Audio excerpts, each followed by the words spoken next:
ખાસ કરીને 2026 માટે ભારતનો આઉટલુક જો મોર્ગન સ્ટેન્લીનો જોઈએ તો પોઝિટિવ બનતો દેખાઈ રહ્યો છે। તેઓ માની રહ્યા છે કે સરકારના જે પોલિસી એક્શન છે એના કારણે લાંબા ગાળાની સ્થિતિ જે છે તે આપણને મજબૂત રહેતી જોવા મળતી દેખાઈ શકે છે। મોટાભાગના જોખમો જે છે તે ભારતની બહારથી આવતા દેખાઈ રહ્યા છે, એટલે અહીંયા જે ગ્લોબલ ફેક્ટર છે તે વધારે અસર કરતા જોવા મળતા દેખાઈ રહ્યા છે। 2026માં જો સ્ટોક્સની વાત કરીએ તો મેક્રો ટ્રેન્ડની સંભાવના અહીંયા બનતી દેખાઈ રહી છે, એટલે મેક્રો ફેક્ટર વધારે સપોર્ટિવ જે છે તે અહીંયા 2026 માટે તેમને લાગતા દેખાઈ રહ્યા છે।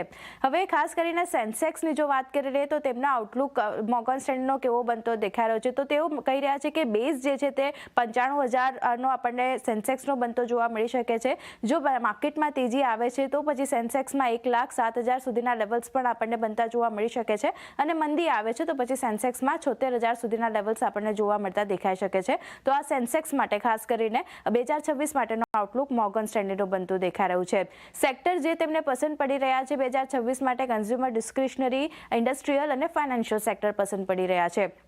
હવે ખાસ કરીને કન્ઝ્યુમર ડિસ્ક્રિશનરી કેમ પસંદ પડી રહ્યું છે તેના પર નજર કરીએ તો વપરાશમાં વધારાના કારણે શહેરી માંગમાં સુધારો જોઈ રહ્યા છે, એની સાથે જીએસટી દરમાં જે ઘટાડો થયો છે એની પોઝિટિવ અસર કન્ઝ્યુમર ડિસ્ક્રિશનરી પર આવતી જોવા મળશે, એટલે આ સેક્ટર પસંદ છે। ઇન્ડસ્ટ્રીયલ કેમ પસંદ કરી રહ્યા છે? મજબૂત સરકારી કેપેક્સ અને પ્રાઇવેટ કેપેક્સમાં તેજી જે રીતે બનતી દેખાઈ રહી છે એને કારણે તેઓ આ સેક્ટર માટે ઓવરવેટ રેટિંગ આપી રહ્યા છે, એટલે આ સેક્ટર તેમને પસંદ પડી રહ્યું છે। આની સાથે ફાઇનાન્શિયલ પણ કેમ પસંદ પાડ્યું છે? તો ક્રેડિટ કોસ્ટમાં વધારાથી ફાયદો થતો જોવા મળશે, અને ઓછા ક્રેડિટ કોસ્ટની અસરના કારણે જે નેટ ઇન્ટરેસ્ટ માર્જિન છે એમાં દબાણ જે છે તેની અસર આપણને ઓછી જોવા મળતી દેખાઈ શકે છે। એની સામે રેગ્યુલેશન બેંક્સ માટે પોઝિટિવ ખાસ કરીને રહેતું જોવા મળશે, એટલે ફાઇનાન્શિયલ સેક્ટર પર તેમને પસંદ પડી રહ્યું છે। પણ ન્યુટ્રલ વ્યૂ જે સેક્ટર પર તેઓ આપી રહ્યા છે એમાં કન્ઝ્યુમર સ્ટેપલ્સ છે અને ટેકનોલોજી, આ બે સેક્ટર પર તેઓ ન્યુટ્રલ વ્યૂ આપી રહ્યા છે।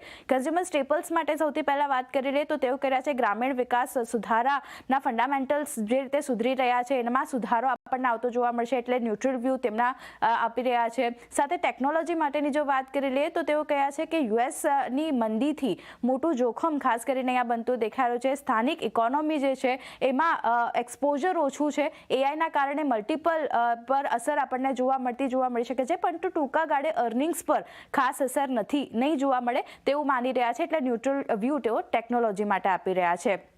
નોન પ્રિફર્ડ પિક્સ જે સેક્ટર તેમણે આપ્યા છે યુટિલિટીઝ છે, એનર્જી છે, હેલ્થકેર અને મટીરિયલ સેક્ટર ખાસ કરીને નોન પ્રિફર્ડમાં તેમણે નાખ્યા છે।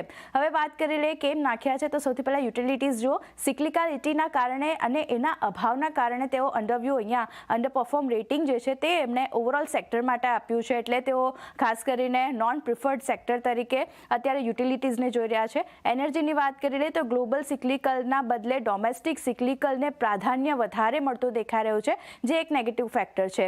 હેલ્થકેર ડિફેન્સિવ સેક્ટરથી દૂર અત્યારે તેઓ રહેતા દેખાઈ રહ્યા છે, એટલે નેક્સ્ટ યર માટે પણ તેઓ અત્યારે દૂર રહી રહ્યા છે। અને મટીરિયલ્સની વાત કરી લઈએ તો અહીંયા ઇન્ડસ્ટ્રીયલ સેક્ટર દ્વારા સિક્લિકલ એક્સપોઝર જે છે બનતું દેખાઈ રહ્યું છે, એને કારણે થોડું જે નેગેટિવિટી છે તે આપણને આ સેક્ટર બતાવી શકે છે, એટલે આ ખાસ કરીને તેમના નોન પ્રિફર્ડ પિક્સ બનતા દેખાઈ રહ્યા છે। તો આમ મોર્ગન સ્ટેન્લીનું ભારત માટેનું 2026નું આઉટલુક ઓવરઓલ જોઈએ તો થોડું પોઝિટિવ બનતું દેખાયું છે।